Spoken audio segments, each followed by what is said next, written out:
আসসালামু আলাইকুম রহমতুল্লাহ। কেমন আছেন সবাই? আশা করছি সবাই ভালো আছেন। আমিও ভালো আছি আলহামদুলিল্লাহ। আমি আহমেদ শাফি আবারও আপনাদের মাঝে চলে এসেছি নতুন আরও একটি ভিডিও নিয়ে।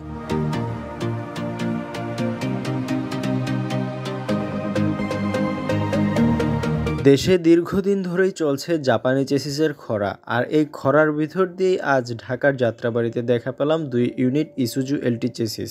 কে বা কারা নিচ্ছে বা কাদের বহরে যুক্ত হচ্ছে তা নিয়েই আজকের এই ভিডিওটি। তাছাড়াও এই ভিডিও থেকে জানতে পারবেন ইসুজু এলটি 133P বাসটির বিস্তারিত স্পেসিফিকেশন।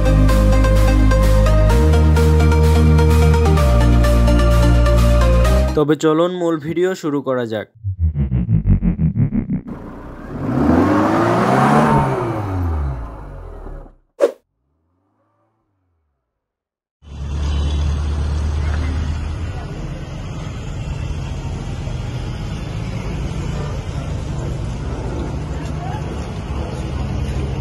আমরা সবাই জানি যে করোনার পর থেকে নিয়ে এখন পর্যন্ত দেশে জাপানি চেসিসের খরা চলছে। অর্থাৎ করোনার আগে যে হারে দেশে জাপানি চেসিস আসতেছিল, করোনার পরে ঠিক সে হারেই জাপানি চেসিস আসা বন্ধ হয়ে গিয়েছে। এর মাঝেও বিগত কয়েক বছরে দেশের নামি দামি বেশ কিছু অপারেটর অনেকগুলো জাপানি চেসিসের আমদানি করতে সক্ষম হয়েছে। এদের মধ্যেই ছিল মামুন এন্টারপ্রাইজ নামক এক প্রবীণ অপারেটর, যারা করোনার পরেও বেশ কিছু মিটসুবিশি ফুসু এবং 4টি জাপানি হিনু AK-1J বাস নিজেদের বহরে যুক্ত করেছিল।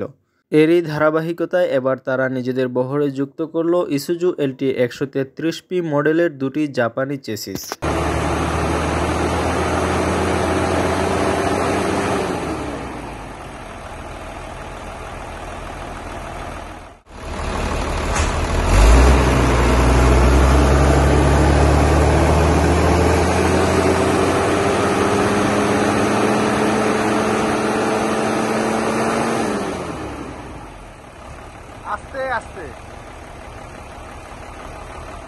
চেসিস দুটি বর্তমানে ঢাকার যাত্রাবাড়িতে অবস্থিত মামুন এন্টারপ্রাইজের নিজস্ব গ্যারেজেই রয়েছে। সেখানে গাড়ি দুটির বডির কাজ কমপ্লিট করে খুব দ্রুতই রোডে নামবে বলে আশা করা যাচ্ছে। আমাদের পাওয়া তথ্য অনুযায়ী গাড়ি দুটি লং রুট তথা সিলেট পাইকগাছা টাইপের কোনো একটি রুটে চলাচল করবে বলে ধারণা করা হচ্ছে। সেটা গাড়ির বডির কাজ কমপ্লিট হলেই আমরা আসলে জানতে পারবো।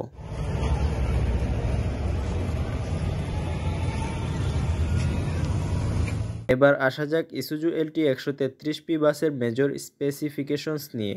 এটার engine 6HH1 direct injection water cooled diesel engine, cylinder 6 8226 সিসি, max output 147 kW 2850 RPM, max torque 500 Nm 1700 RPM, transmission 6MT, suspension semi elliptical alloy steel leaf spring, seating capacity 40+1, fuel tank capacity 200 litre, wheel base 5700 mm, dimension OAL 11230 mmx, OAH 2700 mmx, OAH 3430 mm।